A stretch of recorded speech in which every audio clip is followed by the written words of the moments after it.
மத்தேயு சுவிசேஷ புஸ்தகம் 7வது அதிகாரம் 7வது வசனம் 8வது வசனம். கேளுங்கள் அப்பொழுது உங்களுக்கு கொடுக்கப்படும், கேளுங்கள் அப்பொழுது உங்களுக்கு கொடுக்கப்படும், தேடுங்கள் அப்பொழுது கண்டடைவீர்கள், தட்டுங்கள் அப்பொழுது உங்களுக்கு திறக்கப்படும். ஏனென்றால் கேட்கிறவன் எவனும் பெற்றுக்கொள்ளுகிறான், கேட்கிறவன் எவனும் பெற்றுக்கொள்கிறான், தேடுகிறவன் கண்டடைகிறான், தட்டுகிறவனுக்கு திறக்கப்படும். ஆமென். இன்னைக்கு இதை சார்ந்த ஒரு செய்தியை நம்ம கேட்டு ஆசீர்வதிக்கப்பட போகிறோம். இது எத்தனை ஒரு வாக்குத்தத்தமாக கொடுக்கப்பட்டிருக்கிறது என்பதைத்தான் இன்னைக்கு நம்ம புரிந்து கொண்டு ஆசீர்வதிக்கப்பட போகிறோம். செய்திக்கு இப்படியாக நான் தலைப்பு கொடுத்திருக்கிறேன், விடாப்பிடியான விசுவாசத்தின் வல்லமை. விடாப்பிடியான விசுவாசத்தின் வல்லமை. வா, ஏதோ கட்சி பேர் மாதிரியே தெரியுதோ. விடாபிடியான விசுவாசத்தின் வல்லமை. The power of persistent faith. இந்த வசனங்கள் நமக்கு அதைத்தான் காண்பித்து கொடுக்கிறது. கேளுங்கள் அப்பொழுது உங்களுக்கு கொடுக்கப்படும், தேடுங்கள் அப்பொழுது கண்டடைவீர்கள், தட்டுங்கள் அப்பொழுது உங்களுக்கு திறக்கப்படும். இதுல ஒரு விடாமுயற்சி, ஒரு விடாபிடியான நிலையோடு உறுதியோடு நீங்களும் நானும் செயல்பட வேண்டும் என்கிறதான ஒரு ஊந்துதல் இதில் இருக்கிறது. அப்ப நாமும் நம்ம தகப்பன்கிட்ட கேட்கும்போது அவர் நம்மளை கொஞ்சம் பொறுமையா இருன்னு சொல்லும்போது நம்ம பொறுத்திருப்போமானால் நாம என்ன கேட்டோமோ அது நமக்கு கிடைக்கும். அல்லேலூயா. எனக்கு இப்ப இதையே கொடுன்னு பிடிவாதம் பண்ணாதவர்களாய் தகப்பனுடைய விருப்பத்திற்கு ஏற்றவாறு விட்டு கொடுத்து கேட்கிற பிள்ளைக்கு விரும்பியது கிடைக்க பெற்றுக்கொள்கிறார்கள். கரமுயர்த்தி ஒரு ஆமென் சொல்லுவோமா? அல்லேலூயா, அல்லேலூயா. இந்த வாசித்த வசனங்கள் நமக்கு அதைத்தான் கற்றுக் கொடுக்கிறது. நம்ம தகப்பன்கிட்ட நம்ம கேட்கணும், நம்ம தகப்பனை தேடணும், அப்புறம் தட்டணும், அப்பொழுது நமக்கு கொடுக்கப்படும், கண்டடைவீர்கள், திறக்கப்படும் என்கிறதான நன்மையினால் நம்மளை நிறைத்து அவர் ஆசீர்வதிக்கிறார். அல்லேலூயா. புது வருஷம் 2வது வாரம் வந்து உட்கார்ந்துருக்கிறோம். இந்த வார்த்தைகளின் மூலமாய் கர்த்தர் நம்மோடு கூட பேசி இதை நம்ம வாழ்க்கையில நிறைவேற்றுவாராக. இன்னைக்கு இந்த இடத்துல உட்கார்ந்துருக்கிற ஒவ்வொருவருடைய வாழ்க்கையிலையும் தேவனால் கொடுக்க பெற்ற அந்த அனுபவம் நமக்கு உண்டாகணும். எத்தனை பேர் விசுவாசிக்கிறீங்க? அல்லேலூயா. தேடி கண்டடைந்தேன் என்று சொல்லுகிற அளவுக்கு கர்த்தர் நம்மளை சாட்சியாய் நிறுத்தணும். எத்தனை பேர் ஆமென் சொல்றீங்க? நான் தட்டுனேன், எனக்கு திறக்கப்பட்டதுன்னு சொல்லணும். சொல்லுவீங்களா? கர்த்தர் அப்படி நம்மளை நிறுத்த வேண்டும் என்பதற்காகவே இந்த வார்த்தையை இன்னைக்கு சுமந்து கொண்டு வந்திருக்கிறேன். அல்லேலூயா. இதுல 3 காரியங்கள் உண்டு. ஒன்று ask, second thing seek, third thing knock. கேளுங்கள், தேடுங்கள், அப்புறம் தட்டுங்கள். கேட்கணும், தேடணும், அப்புறம் தட்டணும். இது 3மே ஒன்றோடு ஒன்று இணைப்பில் உள்ளதுதான். ஆனா 3ம் வெவ்வேறு விதத்துல நம்மை நடத்தக்கூடியது, அனுபவம் உடைய வார்த்தைகள். ஆனா ஒன்றும் ஒன்றோடு ஒன்று இணைப்பில் உடையதுதான். வெவ்வேறு அனுபவத்துக்குள்ளாய் நம்மை நடத்தக்கூடிய வார்த்தைகள். அவைகளை தான் இன்னைக்கு நம்ம கேட்டு தியானித்து ஆசீர்வதிக்கப்பட போகிறோம். அல்லேலூயா. முதலாவது ஆஸ்க், கேளுங்கள். இந்த கேட்கிறது, இந்த அனுபவம் எப்போ உண்டாகும் அப்படின்னா, when we have faith in God's provisions. தேவன் எனக்கு தருவார் என்கிறதான விசுவாசம் இருந்தாதான் நம்ம கேட்போம். புரியுதா உங்களுக்கு? இப்ப நமக்கு திடீர்னு ஒரு 1000 ரூபாய் தேவைப்படுது. யார்கிட்ட கேட்போம்? நம்ம இவங்கள்ட்ட கேட்டா கிடைக்கும், இவங்களால முடியும், இவங்கள்ட்ட ஏதாவது என்ன செய்யும் இருக்கும், அதனால இவங்கள்ட்ட கேட்டா கிடைக்கும் அப்படிங்கிற ஆளுகிட்ட தான் நம்ம என்ன செய்வோம்? கேட்போம். சில ஆட்கள்கிட்ட நம்ம கேட்க மாட்டோம். ஏன் கேட்க மாட்டோம் தெரியுமா? ஐயோ பாவம், அவரே பரிதாபமான ஆளு, அவருக்கே நான் தான் 10 ரூபா 20 ரூபா கொடுக்குற மாதிரி இருக்கும், அப்படிப்பட்டவர்கிட்ட போய் நான் என்னத்தை கேட்கறது அப்படின்னு நம்ம என்ன செய்ய மாட்டோம், கேட்க மாட்டோம்.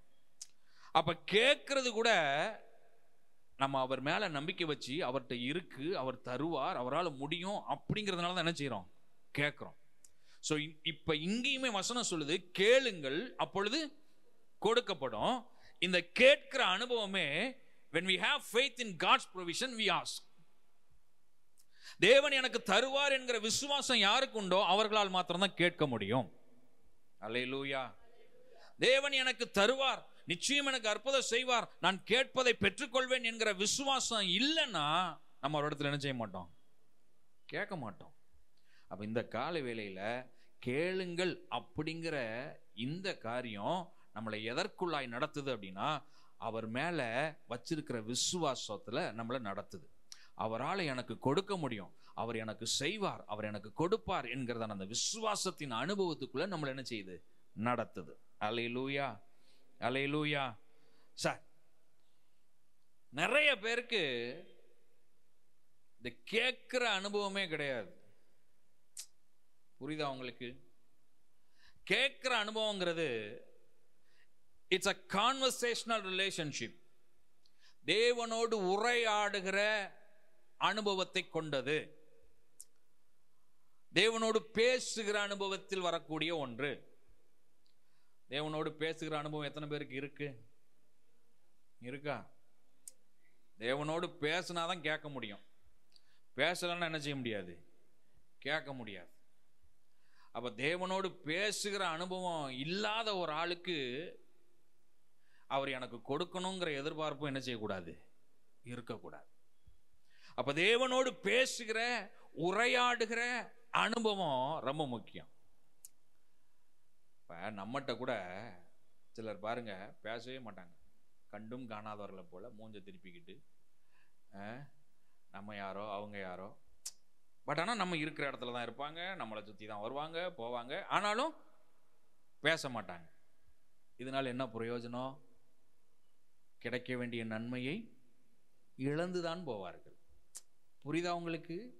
இப்போ ஏன்ட்ட ஒரு ஆள் பேச மாட்டேங்குது, பேசாமலே போகுது, அது பாட்டுக்கு வருது, அது பாட்டுக்கு போகுது, மூஞ்ச திருப்புது, ஒரு சோத்திரம் கிடையாது, நல்லா இருக்கீங்களான்னு விசாரிப்பு கிடையாது, எதுவுமே இல்லை.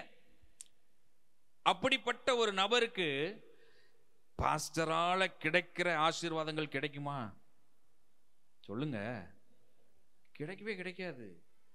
பேசுனா தானே உனக்கு என்ன தேவைங்கிறது தெரியும், பேசுனா தானே நீங்க எந்த நிலையில் இருக்கிறீங்கிறது தெரியும், பேசுனா தானே அங்க ஐக்கியம் உண்டாகும், பேசுனா தானே செயல்பட வேண்டும் செய்ய வேண்டும் என்கிறதான எண்ணம் உண்டாகும். நிறைய ஆட்கள் இன்னைக்கு ஆசீர்வாதத்தை இழந்து போவதற்கான காரணமாக இருப்பது இதுதான். ஆமா, பேசுகிற அந்த அனுபவம் இல்லை. பேசுகிற அனுபவம் யார்கிட்ட இருக்கோ அவர்களுக்கு தான் தேவன் நன்மை செய்கிறவராய் இருக்கிறார். அல்லேலூயா. ஆம், தேவனோடு பேசாத அனுபவத்தில் இருந்துக்கிட்டு நான் கேட்டேன் கொடுக்கல, எனக்கு ஒன்றும் நடக்கல அப்படின்னு சொல்லுவது ஒரு நாளும் அது எடுபடாது. சும்மா கம்ப்ளைண்ட் வேணா சொல்லிக்கிட்டே இருக்கலாம், எனக்கு நடக்கல எனக்கு கிடைக்கல அப்படின்னு. ஆனால் ஆசீர்வாதத்தை என்ன செஞ்சிருவோம், இழந்துருவோம். அதுதான் நான் உதாரணம் சொன்னேன். மனிதர்களுக்கு மனிதர்கள் பேசாமல் முகத்தை திருப்பிக் கொண்டு யாரோ மாதிரி போகிற இடத்துலயே நம்ம என்ன செஞ்சிடறோம், ஆசீர்வாதத்தை இழந்துடுறோமா? மனிதர்களுக்கு மனிதர்கள் இப்படி இருக்கிற இந்த இதுலேயே இவ்வளவு நன்மைகளை நம்ம இழக்கிறோமே. தேவனிடத்தில் ஒருவன் பேசாதிருந்தால் எத்தனை அதிகமாய் நன்மைகளை இழந்து போவான். அப்ப எவ்வளவுக்கு அதிகமாய் பேசுகிற அனுபவம் உங்களுக்கு இருக்குதோ அவ்வளவுக்கு அதிகமாய் தேவனிடத்துல உங்களுடைய காரியங்களை நீங்க சொல்றீங்க, கேட்குறீங்க, அவர் உங்களுக்கு கொடுத்து ஆசீர்வதிப்பார். அல்லேலூயா. யாக்கோபு 4வது அதிகாரம் 2வது வசனத்தை நம்ம வாசிச்சோம்னா அங்க வேதம் இப்படியாக சொல்லுது, நீங்கள் இச்சித்தும் உங்களுக்கு கிடைக்கவில்லை, நீங்கள் கொலை செய்தும் பொறாமை உள்ளவர்களாய் இருந்தும் அடையக்கூடாமற் போகிறீர்கள். நீங்கள் சண்டையும் யுத்தமும் பண்ணியும் நீங்கள் நீங்கள் விண்ணப்பம் பண்ணாமல் இருக்கிறதினாலே உங்களுக்கு சித்திக்கிறது இல்லை. வசனம் எவ்வளவு தெளிவா சொல்லுது பாருங்க. நீங்க விண்ணப்பம் பண்ணாதது இருக்கிறதுனால உங்களுக்கு சித்திக்கிறது இல்லை. Because you do not ask, you do not have. அப்படியே மாத்தி சொல்றேன். You do not get it because you do not ask. நீங்க விண்ணப்பம் பண்ணுகிறது இல்லை, ஆகையினால் அவைகள் உங்களுக்கு சித்திக்கிறது இல்லை. நீங்க கேட்கறது இல்லை, அதனால உங்களுக்கு கிடைக்கிறது இல்லை. நீங்க ஏன் கேட்கறது இல்லைன்னா அவரோடு பேசுற அனுபவமே உங்களுக்கு இல்லை, அதனால நீங்க கேட்கறது இல்லை. நான் சொல்ற சத்தியம் எத்தனை பேருக்கு புரிகிறது? அல்லேலூயா. அப்ப இந்த புதிய வருஷத்துல கேளுங்கள் கொடுக்கப்படும் அப்படின்னு அவர் சொல்லிட்டாரு. நீங்களும் நானும் அவரோடு கூட பேசுகிற அனுபவத்துல வந்து கேளுங்க. அல்லேலூயா. ஆமா, எவ்வளவு கேட்க முடியுமோ கேளுங்க. அவர் உங்களுக்கு கொடுத்து உங்களை என்ன செய்வாரு? ஆசீர்வதிப்பார். எத்தனை பேர் ஆமென் சொல்றீங்க? அல்லேலூயா, அல்லேலூயா. ஆமா. ஸோ நீங்க கேட்காததுனால தான் பெற்றுக்கொள்வது இல்லைன்னு வசனமே என்ன செய்யுது? சொல்லுது. நீங்கள் விண்ணப்பம் பண்ணாமல் இருக்கிறதுனாலே உங்களுக்கு என்ன செய்யறது இல்லை? சித்திக்கிறது இல்லை. அதனால நீங்க விண்ணப்பம் பண்ணுங்க, உங்களுக்கு என்ன செய்யும்? கிடைக்கும். Ask and you will be given. வேதத்தில் 1 சாமுவேல் 1வது அதிகாரம் 10வது வசனத்திலிருந்து 20வது வசனம் வரைக்கும் நம்ம வாசிச்சோம்னா அங்க அன்னாளை குறித்து வேதம் சொல்லுது. அன்னாள் கேட்டு பெற்றுக்கொண்டாள். கவனிங்க, பல வருஷமா அன்னாளுக்கு என்ன இல்லை? குழந்தை இல்லை. ஆனா பல வருஷமா அண்ணா எங்க வந்துகிட்டு இருக்கிறா? பழி செலுத்துறதுக்கு வந்துகிட்டு இருக்கிறா, பண்டிகைக்கு வந்துகிட்டு இருக்கிறா. பல வருஷமா பண்டிகைக்கு வர்ற ஆளு, பல வருஷமா ஆலயத்துக்கு வர்ற ஆளு. ஆனா பல வருடங்களுக்கு பிற்பாடுதான் கேட்கவே செய்தாள். ஆண்டவருடைய சமூகத்துல தன்னுடைய இருதயத்தை ஊற்றி ஜெபித்தாள். நடந்தது என்னங்கிறது உங்களுக்கு தெரியும். உடனே ஆண்டவர் அன்னாளுக்கு இரக்கம் செய்து கேட்ட மாதிரியே கொடுத்து ஆசீர்வதித்தார். அல்லேலூயா, அல்லேலூயா. அப்ப கேட்கிறவங்களுக்கு தேவன் கொடுப்பார். அல்லேலூயா. அப்ப இந்த கேட்கிற அனுபவம் என்பது உங்க ஒவ்வொருவருக்கும் வரணும். இந்த வருஷத்துல விசுவாசிகள் இந்த அனுபவத்தின் ஊடாய் நீங்க வந்தீங்கன்னா கர்த்தர் உங்க ஒவ்வொருவரையும் கொடுத்து அழகு பார்த்து ஆசீர்வதிப்பார். ஆமென். ஆமா, மனுஷன் இந்த வருஷம் எனக்கு கொடுக்கறத விட கர்த்தர் எனக்கு கொடுக்கணுங்கிறதான ஒரு நம்பிக்கையில வாங்க. ஆமென். ஆமா, மனுஷனை எதிர்பார்த்து மனுஷன் ஏதாவது கொடுப்பானா, மனுஷன் ஏதாவது செஞ்சிருவானா? அது சும்மா. இந்த சென்னை பாஷையில சொல்லணும்னா கொசுறு. சொல்லுங்க பார்க்கலாம். அப்படின்னா என்னது? காய்கறி கடையில் போயிட்டு எல்லாமே வாங்கினதுக்கு அப்புறம் தாய்மார்கள் கேட்கிற ஒரு காரியம், அண்ணாச்சி கொஞ்சம் கருவேப்பிலை மல்லி செடி நினைச்சிங்க போடுங்க. 100 ரூபாய்க்கு காய்கறி வாங்கியிருக்கேன், கொஞ்சம் கருவேப்பிலை மல்லி செடி கொடுங்க. அது என்னது? கொசுறு. இப்ப நம்ம இந்த வருஷம் மனிதர்களை எதிர்பார்த்தே அவங்க கொடுப்பாங்க நினைச்சுக்கிட்டு இருப்போமானால் அது என்னது? சொல்லுங்க. அது வேண்டாங்க, கர்த்தர் கொடுக்கட்டும். அதுதான் நிரம்பி வழியும், அதுதான் மீதியான துணிக்கைகளை எடுக்கிற அளவுக்கு இருக்கும். அல்லேலூயா. அப்ப மனிதர்களை நம்பி அல்ல, கர்த்தரை சார்ந்து அவர் எனக்கு வேண்டியதை கொடுப்பார் என்று விசுவாசித்து கேட்டு பாருங்க. கர்த்தர் கொடுத்து உங்களை ஆசீர்வதிப்பார். ஆசீர்வதிப்பாரா? ஆசீர்வதிப்பாரா? அல்லேலூயா. ரெண்டாவது, சீக், தேடுங்கள் அப்பொழுது கண்டடைவீர்கள். தேடினால் நாம் கண்டடைவோம். இது faith in God's guidance. தேவன் என்ன தனியா விட்டுற மாட்டாரு, என்ன சரியா நடத்துவார் என்கிறதான விசுவாசத்தின் அனுபவத்துக்குள்ளாய் நம்மை நடத்துகிறது. அல்லேலூயா. இந்த தேடுகிற அனுபவம் அப்படி நம்மை நடத்துகிறது. ஆமென். அல்லேலூயா. ஆமா. கொஞ்ச நாளைக்கு முன்னாடி பகல்ல நானும் ஜெர்சனும் மாத்திரம் வீட்டில் இருக்கிறோம். ஜெர்சன் கீழே பாய் விரிச்சு 2 பேரும் படுத்துருக்குறோம். அவன் தூங்கின உடனே நான் என்ன பண்ணிட்டேன், எந்திரிச்சு மேலே கட்டிலில் போய் படுத்துக்கிட்டேன். இப்போ அவன் தூங்கிட்டே இருந்தவன் திடீர்னு தூக்கத்தில் ரெஸ்ட் ரூம் போகணும் அப்படிங்கிறதுனால எந்திரிச்சிட்டான். எந்திரிச்சிட்டு இவன் பக்கத்தில் பார்க்குறான், ஆள் இல்லை. பக்கத்தில் ஃபஸ்ட்டு ஆள் என்ன செய்தது, தூங்குறதுக்கு முன்னாடி இருந்துச்சு, இப்போ பார்த்தா ஆள் இல்லை. உடனே எந்திக்கிறான். எந்திரிச்சவன் அடுத்த செகண்டு வேகமாகவும் அப்பா அப்பா அப்பா அப்படின்னு ஒரு சத்தம். இந்த சத்தத்தின் அடையாளம் என்னன்னா தேடுறான். புரியுதா உங்களுக்கு? அப்புறம் நானும் அரை உறக்கத்தில் இருந்த ஆள், அவன் சத்தம் கேட்ட உடனே நானும் ஒரு சத்தம், என்னப்பா அப்படின்னு ஒரு சத்தம் கொடுத்த உடனே வேகமாக எந்திரிச்சு கட்டில் என்னை பார்த்துட்டு அவன் உடனே என்னை கூப்பிட்டுட்டு போகிறான். ஸோ இந்த வசனங்களை தியானிக்கும் போது நாம் புரிந்து கொண்ட காரியம் என்ன அப்படின்னா, நம்ம தேடுறதே எதுக்குன்னா, நிறைய நேரங்களில் நம்மளை தேவன் தான் நடத்தி அழைத்து செல்ல வேண்டியது இருக்குது. அதுக்கு தாங்க நம்ம தேடணும். we need God's guidance. தேவன் நம்மை சரியான பாதையில நடத்த வேண்டிய அனுபவம் இருக்கு. நம்மளை எங்க கொண்டு போய் சேர்க்க வேண்டுமோ அந்த இடத்துல நீங்களும் நானும் தனியா போய் சேர்றது ரொம்ப கஷ்டம். அப்ப கர்த்தர் தான் நம்ம கரம் பிடிச்சு நம்மளை நடத்தி கொண்டு போய் சேர்க்க வேண்டி இருக்கிறது. அதற்குத்தான் அவரை நாம் தேட வேண்டும். அல்லேலூயா, அல்லேலூயா. நானாவே போயிடுவேன்னு நம்ம எடுக்கிற முயற்சியில் நிறைய நேரங்கள் நம்ம குழியில விழுந்துடுறோம். சில நேரங்களில் கல்லில் தடுக்கிடுறோம். சில நேரங்களில் நம்ம எடுக்கிற முயற்சியில் குறிப்பிட்ட பாதைக்கு மேலே பாதையே தெரிய மாட்டேங்குது, இருளாய் தெரிகிறது. இதுக்கு தான் தேவை, தேடுங்கள், அவர் உங்களை நடத்தி செல்வார்.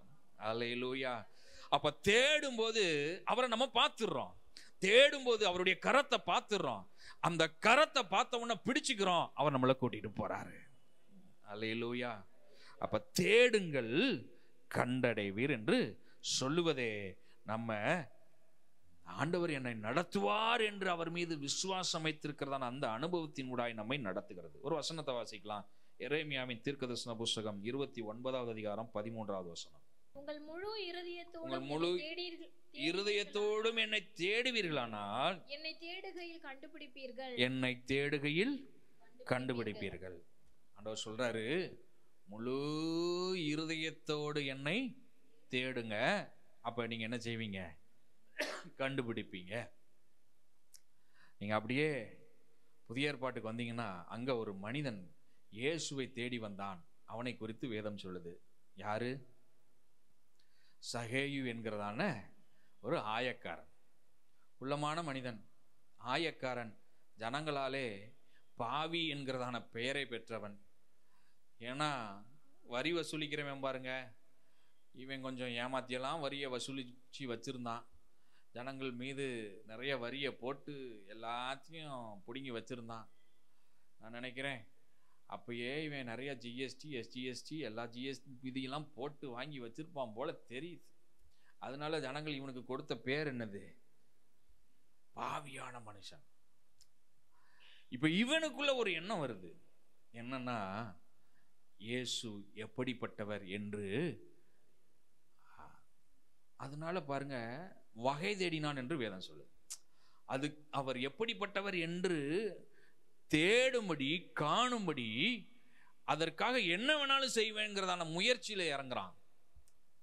அதனுடைய கிளைமேக்ஸ் தான் மரத்து மேல ஏறி அவன் உட்கார்ந்தது. அரசாங்கத்துல பெரிய உத்தியோகத்துல இருக்கிறவன், எல்லாரும் அவனை பார்த்து பயப்படுற அளவுக்கு இருக்கிற ஒரு மனுஷன், அவன் இப்ப என்ன செய்யறான்? மரத்து மேல ஏறி உட்கார்ந்து இருக்கிறான். இயேசு அவன் இருக்கிற இடத்துக்கு வந்த உடனே அண்ணாந்து பார்த்து சகைவேன்னு கூப்பிட்டு இறங்கி வர சொன்னார். தேடினவன் கண்டுபிடித்தான். அல்லேலூயா. தேடினா இயேசுவை கண்டுபிடித்தான். நீங்க முழு இருதயத்தோடு என்னை தேடுகளானால் நீங்க என்னை கண்டுபிடிப்பீங்கன்னு சொன்ன ஆண்டவர், சகேயு முழு இருதயத்தோடு எப்படிப்பட்டவர், இவரை நான் பார்த்தே ஆகணும்னு வகை தேடி தேடினதுனால கண்டுபிடித்தான். கண்டுபிடித்ததுனால என்ன நடந்துச்சு? இவன் வாழ்க்கை இருளுங்க. இவன் வாழ்க்கையில சாபம் தான் நிறைய இருக்கு. இனி அடுத்து வாழ்க்கையில என்ன செய்யணுங்கிறது தெரியாது இவனுக்கு. இவன் வாழ்க்கை நிலைமை எப்படி இருக்குன்னு தெரியாது. அப்படிப்பட்ட சூழல்ல இருந்த இந்த சகேயுனுடைய வாழ்க்கையை இயேசு மாற்றினார். இந்த வீட்டுக்கு ரட்சிப்பு வந்தது என்று சொல்லி அவனை நடத்தி ஆசீர்வதித்தார். அப்ப தேடுகிற ஒரு மனிதனுடைய வாழ்க்கையில அடுத்து முன்னேறி செல்வதற்கான பாதையவே இயேசு உருவாக்கி கொடுத்து விடுகிறார். அல்லேலூயா. அடுத்து அவனை சீஷனாக மாற்றி விடுகிறார், அவனை அப்போஸ்தலனாக மாற்றி விடுகிறார். இயேசுவுக்காக இரத்த சாட்சியாய் மரிக்கிற அளவுக்கு ஒரு ஏற பெற்ற அப்படிப்பட்ட ஒரு அப்போஸ்தலனாக இந்த சகேயுவை தேவன் மாற்றுகிறார். அல்லேலூயா. அப்ப இந்த மாற்றமெல்லாம் எப்படி வருது அப்படின்னா தேடுனதுனால வந்த மாற்றம். ஆமென். அப்ப இன்றைக்கும் நீங்களும் நானும் தேடுவோமானால் நம்ம நிச்சயமா அவரை கண்டுபிடிக்கலாம். அவர் நம்மளை கரம் பிடித்து நடத்துகிறதான அந்த அனுபவத்தின் வழியாய் போக முடியும். ஆமென். இந்த தேடுறதுல நமக்கு அர்ப்பணிப்பு ரொம்ப முக்கியம் பாருங்க. அர்ப்பணிப்பு இல்லைன்னா என்ன செய்ய முடியாது? தேட முடியாது. தேடுறதுல ஒரு உதாரணம் சொல்றேன் பாருங்க. தேடுறதுல இருக்கிற ஒன்று ஆராதனை. நீங்க ஆராதனைக்கு வருவதே கர்த்தரை தேடுவது. காலையில கிளம்புறீங்க, மழை வந்துடுது, எத்தனை பேர் வருவீங்க, எத்தனை பேர் வீட்டில் இருப்பீங்க? யாருக்கு அர்ப்பணிப்பு இருக்குதோ அவங்க தான் என்ன செய்வாங்க? மழையில் நனைஞ்சாலும் பரவாயில்ல, நான் சபைக்கு என்ன செஞ்சிடறேன், போயிடுறேன். ரெயின் கோட் இருக்கு, ஜர்கின் இருக்கு, கொடை இருக்கு, எப்படியாவது என்ன செஞ்சிடறேன், போயிடுறேன். எல்லாத்துக்கும் போயிடுற ஆளு ஆராதனைக்குன்னு வரும்போது மாத்திரம் மழை பெய்யுதுன்னு சாக்கு போக்கு சொல்ற ஆளா இருந்தோம்னா அங்க என்ன இல்லை? அர்ப்பணிப்பு இல்லை. அப்ப தேடுவதில் அர்ப்பணிப்பு ரொம்ப முக்கியமானது. லூக்கா 15வது அதிகாரத்துல 4 இருந்து 7 வரைக்கும் வாசிக்கும் போது அங்க ஒரு காரியம் சொல்லப்பட்டிருக்கு. தொலைந்து போன ஆடு, 100 ஆடு இருக்கு, அதுல ஒரு ஆடு என்ன செஞ்சிருச்சு? தொலைஞ்சு போயிருச்சு, காணாம போயிருச்சு. இப்ப இந்த மெய்ப்பன் மீதி 99 ஆடை தொழுவத்துல விட்டுட்டு இந்த ஒரு காணாமல் போன ஆடை என்ன செய்ய ஆரம்பிச்சாரு? தேட ஆரம்பிச்சாரு. இந்த காணாமல் போன ஒரு ஆடை தேடுவதற்கு மெய்ப்பனிடத்துல அர்ப்பணிப்பு என்ன செய்தது? இருந்தது. அப்ப இந்த தேடுறது அப்படிங்கிறது அர்ப்பணிப்பு நிறைந்தது.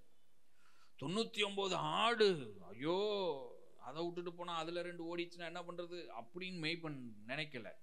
இன்னொன்னு, இவ்வளவு தூரம் இப்பதான் போயிட்டு வந்து தொழுவத்துல உட்கார்ந்து இருக்கிறேன், திருப்பியும் ரிட்டர்ன் போறதா, கரடு முரடு மலையெல்லாம் ஏறி இறங்கி அந்த ஆடை தேடி போறதா, அது எங்க இருக்குன்னே தெரியலையே அப்படின்னு நினைச்சுக்கிட்டு என்ன செய்யல இல்ல, மாறாக மெய்ப்பன் தேடி போனார். காரணம் அதுல என்ன இருந்தது? அர்ப்பணிப்பு.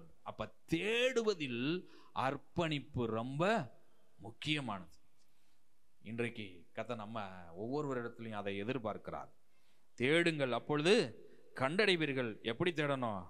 அர்ப்பணிப்போடு கூட தேட வேண்டும். 3வது, தட்டுங்கள் திறக்கப்படும். சொல்லி ஜெபத்தில் நடத்த விரும்புகிறேன்.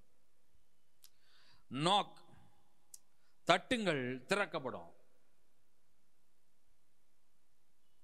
Faith in God's timing. தேவனுடைய நேரம், தேவனுக்கான காலம் என்று ஒன்று இருக்கு பாருங்க.